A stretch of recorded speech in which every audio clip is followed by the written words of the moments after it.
조선 팔도의 내로라 하는 거부 김진사. 그는 곳간에 쌀이 썩어날 정도로 재물이 많았으나 근심이 하나 있었다. 바로 혼기가 꽉 찬 외아들의 짝을 찾는 일이었다. 김진사는 단순히 가문이 좋거나 얼굴이 고운 며느리는 원치 않았다. 자신이 평생 일군 재산을 지키고 부족한 아들을 보필할 지혜로운 여인을 원했다. 그는 중매쟁이들의 말만 믿을 수 없어 직접 며느리감을 찾아 나서기로 결심한다. 허름한 옷으로 갈아입고 보찜 장수로 위장한 김진사는 인심 좋고 예의 바른 집안을 찾아 정처 없이 길을 떠났다. 수많은 마을을 지나던 중 한 몰락한 양반가에 딸 셋이 있다는 소문을 듣게 된다. 그 집은 찢어지게 가난하지만 딸들의 행실에 대한 소문이 무성했다. 김진사는 그 집을 눈여겨보며 조용히 대문 앞을 서성였다. 과연 이곳에 자신이 찾던 보석 같은 며느리가 있을지 기대 반, 걱정 반으로 담장 너머를 기웃거렸다. 그 집은 이진사댁이라 불렸는데 가세가 기울어 끼니를 걱정할 처지였다. 스라에는 딸 셋이 있었는데 첫째와 둘째는 그 미색이 뛰어나 마을에서 칭송이 자자했다. 첫째 딸 매화는 달덩이 같은 얼굴에 애교가 넘쳤고, 둘째 딸 난초는 백옥 같은 피부에 자태가 고와 묻 남성들의 마음을 설레게 했다. 그러나 셋째 딸 연희는 달랐다. 툭 튀어나온 이마에 좁은 눈, 거칠어진 피부까지 언니들과는 딴판으로 못생긴 외모를 가지고 있었다. 마을 사람들은 어찌 한 배에서 저리 다른 아이가 나왔을꼬 하며 혀를 찼다. 하지만 김진사는 외모보다는 그들의 됨됨이가 궁금했다. 그는 목이 마르다는 핑계로 이진사댁 대문을 두드렸다. 대문이 열리고 화려한 옷을 입은 첫째 매화가 모습을 드러냈다. 보찜정수 행색의 김진사를 본 매화의 표정은 순식간에 일그러졌다. 김진사가 물 한 모금을 청하자 매화는 코를 막으며 귀찮다는 듯 손을 저었다. 어디서 냄새나는 장사치가 감히 양반집 대문을 두드리느냐며 호통을 쳤다. 김진사는 허리를 굽히며 사정했으나 매화는 대문을 쾅 닫아버렸다. 잠시 후 다시 문을 두드리자 이번에는 둘째 난초가 나왔다.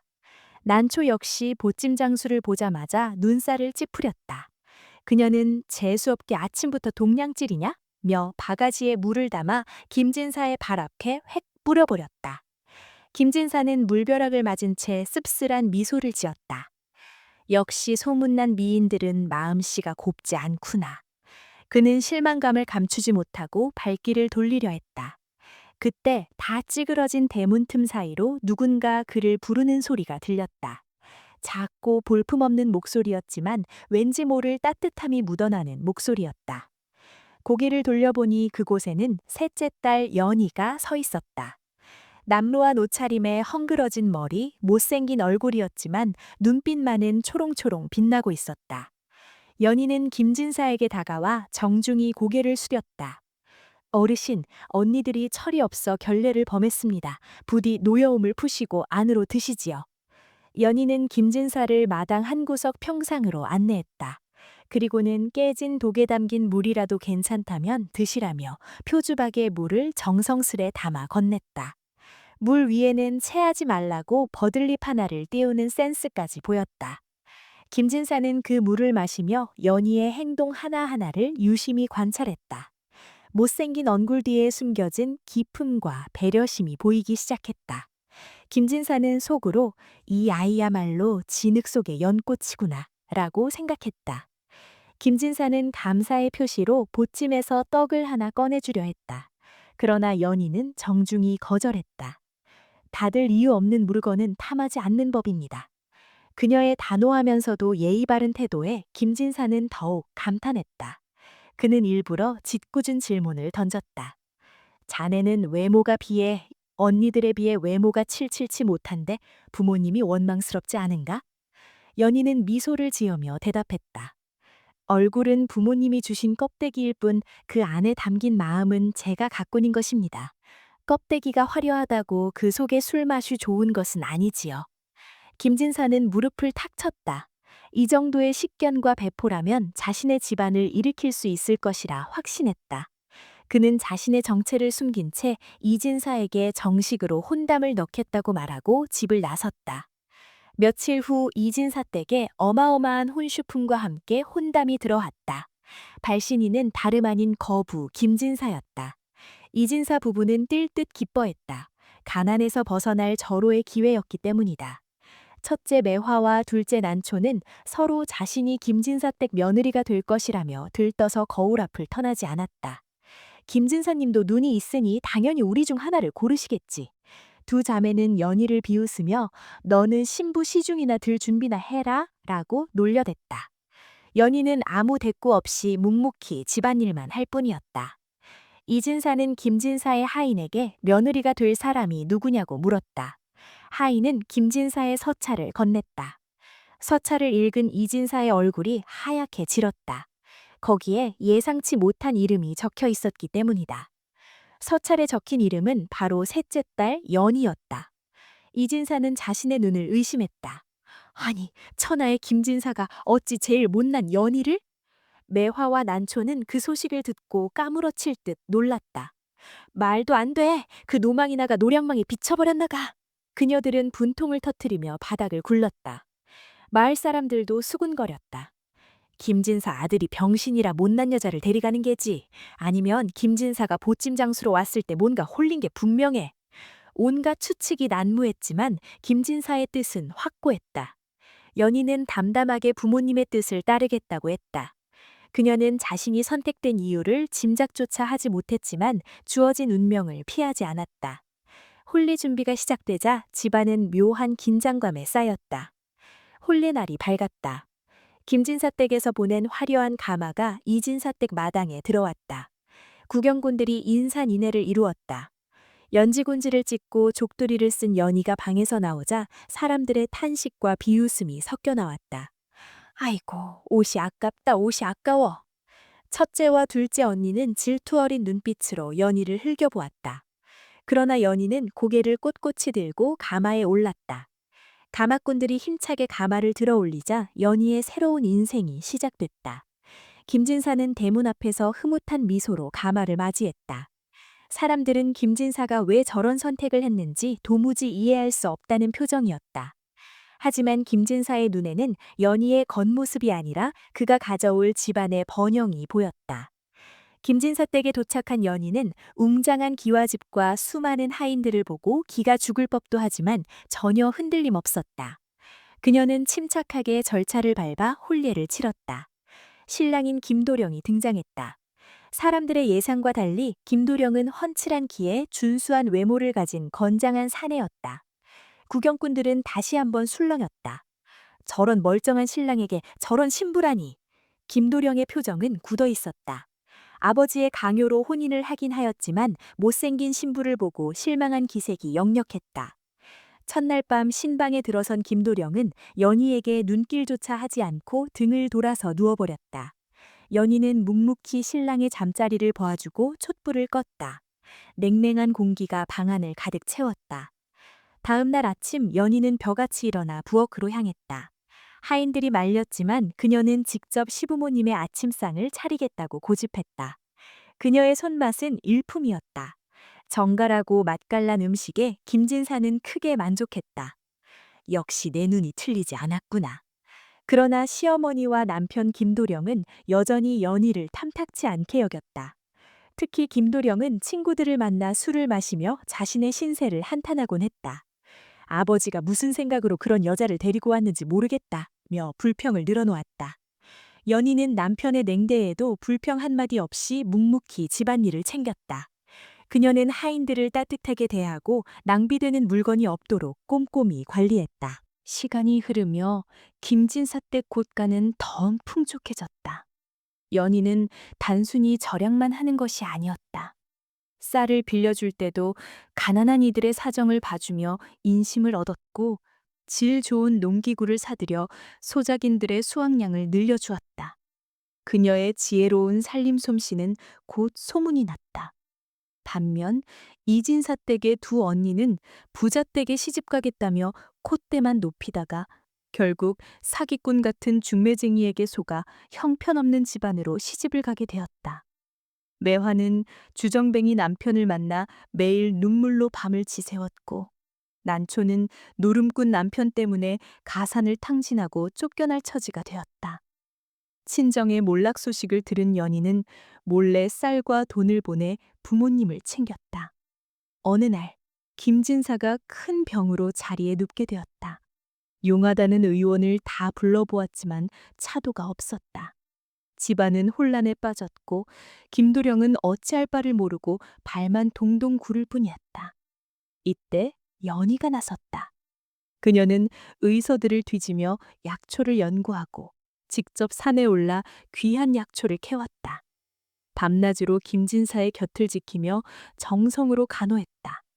대소변을 받아내는 굳은 일도 마다하지 않았다. 그녀의 지극정성에 하늘도 감동했는지 김진사의 병세가 조금씩 호전되기 시작했다. 의식이 돌아온 김진사는 자신의 손을 잡고 졸고 있는 연희를 보며 눈시울을 붉혔다. 네가 나를 살렸구나. 김진사가 회복되자 김도령의 태도도 조금씩 변하기 시작했다. 아버지를 살려낸 연희의 헌신적인 모습에 마음이 움직인 것이다. 그는 비로소 연희의 얼굴이 아닌 마음을 보게 되었다. 어느 날 밤, 김도령은 연희에게 술상을 청했다. 그리고는 처음으로 진솔한 대화를 나누었다. 연희의 깊은 지식과 사리분별력에 김도령은 깜짝 놀랐다. 그녀는 시사 문제부터 장사 수완까지 모르는 것이 없었다. 김도령은 자신이 그동안 외모만 보고 그녀를 무시했던 것을 뼈저리게 후회했다. 그는 무릎을 꿇고 연희에게 사과했다. 부인, 내가 참으로 어리석었어. 용서해 주시오. 연희는 따뜻한 미소로 남편을 안아주었다. 부부의 사이가 좋아지자 김진사 댁가는 웃음꽃이 피었다. 김도령은 연희의 조언을 받아 장사에 뛰어들었고 큰 성공을 거두었다. 연희는 남편을 내조하며 집안의 안주인으로서 입지를 굳혔다. 시어머니조차 이제는 연희 없이는 아무것도 못할 정도로 며느리를 의지하게 되었다. 그러던 어느 날, 나라에 큰 흉년이 들었다. 사람들은 굶주림에 허덕였고 도적대가 들끓었다. 김진사 댁도 위기를 맞았다. 수많은 사람들이 쌀을 구걸하러 몰려들었다. 김도령은 곧간 문을 닫으려 했으나 연희는 반대했다. 지금 베풀지 않으면 나중에 더 큰 화를 입습니다. 굶주린 이들은 독이 오른 뱀과 같아 우리를 공격할 것입니다. 연희는 곳간을 활짝 열고 죽을 쏘어 굶주린 사람들을 먹였다. 김진사는 며느리의 결단에 찬사를 보냈다. 소문을 듣고 더 많은 사람들이 몰려들었지만 연희는 차별 없이 모두에게 음식을 나누어 주었다. 도적대조차 김진사 댁의 선행을 듣고는 저 집은 건드리지 말자 하며 피해갔다. 흉년이 지나고 나자 김진사 댁은 적선가라 불리며 칭송을 받았다. 나라에서 상을 내리기까지 했다. 연희의 못생긴 셋째 딸은 이제 아무런 흉이 되지 않았다. 오히려 사람들은 그녀를 보살이라 부르며 존경했다. 연희의 두 언니는 거지가 되어 김진사 댁을 찾아왔다. 연희는 그들을 내치지 않고 따뜻하게 맞아주며 살 길을 마련해 주었다. 세월이 흘러 김진사는 편안하게 눈을 감았다. 그는 유언으로 모든 재산 관리권을 며느리 연희에게 넘긴다고 남겼다. 김도령은 이에 전혀 불만을 갖지 않고 당연하게 받아들였다. 연희는 남편을 도와 집안을 더욱 번창시켰다. 자식들도 어머니의 지혜를 물려받아 훌륭하게 자랐다. 어느 날 늙은 연희가 거울을 보고 있는데 남편 김도령이 다가왔다. 부인, 내 눈에는 당신이 천하절생 양귀비보다 더 고와 보이어. 김도령의 진심 어린 고백에 연희는 수줍이 웃었다. 외모는 세월과 함께 시들지만 마음의 향기는 갈수록 짙어지는 법이었다. 이야기는 여기서 끝이 아니다. 연희의 지혜가 빛을 발한 또 다른 사건이 있었다. 고을 원님이 새로 구임했는데 탐관오리로 악명이 높은 자였다. 그는 부자들에게 터무니없는 세금을 거두려 혈안이었다. 김진사 댁에도 막대한 세금이 부과되었다. 김도령은 화를 내며 관하로 달려가려 했으나 연희가 말렸다. 힘으로 맞서면 계란으로 바위치기입니다. 지혜로 풀어야지요. 연희는 원님이 좋아하는 것이 무엇인지 은밀히 조사했다. 원님은 희귀한 수석, 돌을 모으는 취미가 있었다. 연희는 마당에 굴러다니던 평범한 돌 하나를 주어 비단 보자기에 쌌다. 그리고는 이것은 집안 대대로 내려오는 소원석이라는 거짓 소문을 퍼뜨렸다. 소문은 원님의 귀에 들었다. 원님은 김도령을 불러 그 돌을 바치라고 으름장을 놓았다. 김도령은 연희가 시킨 대로 짐첫 아까운 척하며 돌을 바쳤다. 원님은 돌을 얻은 기쁨에 세금을 대폭 감면해 주었다.